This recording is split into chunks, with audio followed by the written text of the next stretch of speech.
Hi friends, ఇవాళ గులాబ్ జామ్ చేసుకుందాము. స్మూత్గా ఎలా ఉండాలో చేసి చూపిస్తాను. దానికోసం ఎన్టీఆర్ గులాబ్ జామ్ ప్యాకెట్ ఒకటి తీసుకున్నాను. ఎలా చేయాలో చూద్దాం.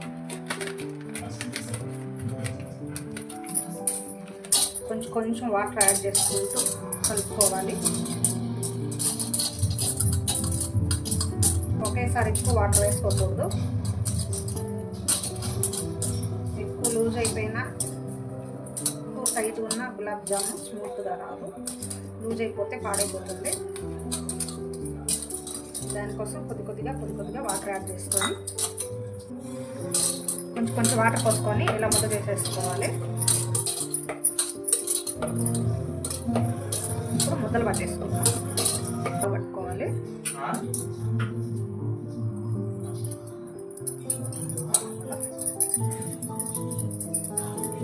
ఈ విధంగా ముద్దలుగా చేయండి.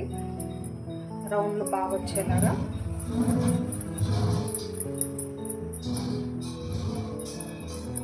ఇలా చేసుకొని ముద్దలు పెట్టుకోండి.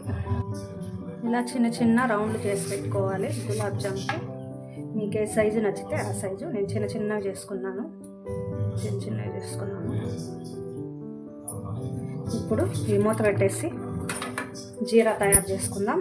గులాబ్ జామ్కి జీరా తయారు చేసుకుందాం. మనం జీరా తయారు చేసుకుందాం. జీరా కోసం పెట్టుకొని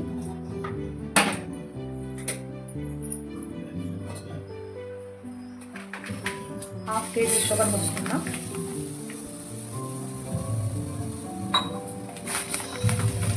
½ కిలో ½ కేజీ సరిపోతుంది.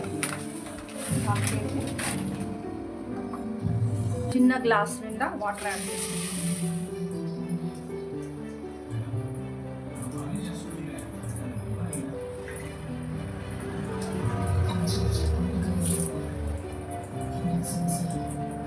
కొద్దిగా యాడ్ చేస్తున్నా.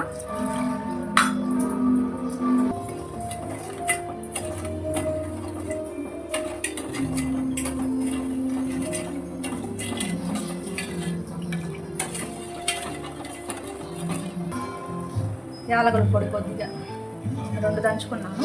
2 దంచుకొని వేసేసుకున్నాను. మనం ఈ పక్కన పెట్టేసుకొని జీరాగా మనం గులాబ్ జామ్ కాల్చుకుందాం. దీనిపైన పక్కన పెట్టేసుకుందాం.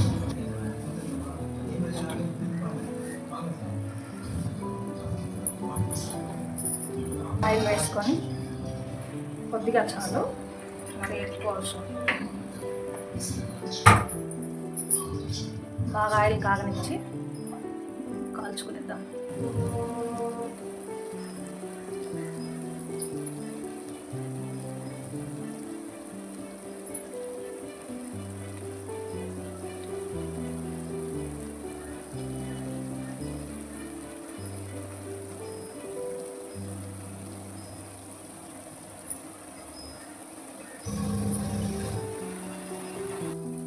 ఇలా తక్కువ మంటలో గోల్డెన్ బ్రౌన్ వచ్చే వరకు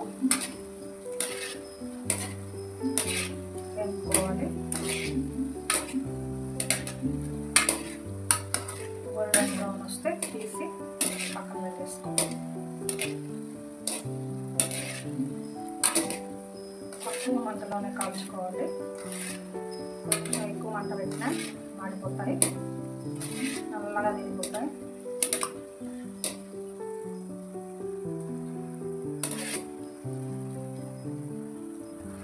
తీసేయాలి. గోల్డెన్ బ్రౌన్ వచ్చాయి.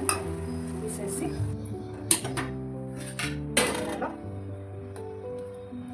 అన్నీ వేసుకునేసి ఒక ½ అవర్ నానబెట్టుకునేద్దాం. జీరా పెట్టేస్తుంది.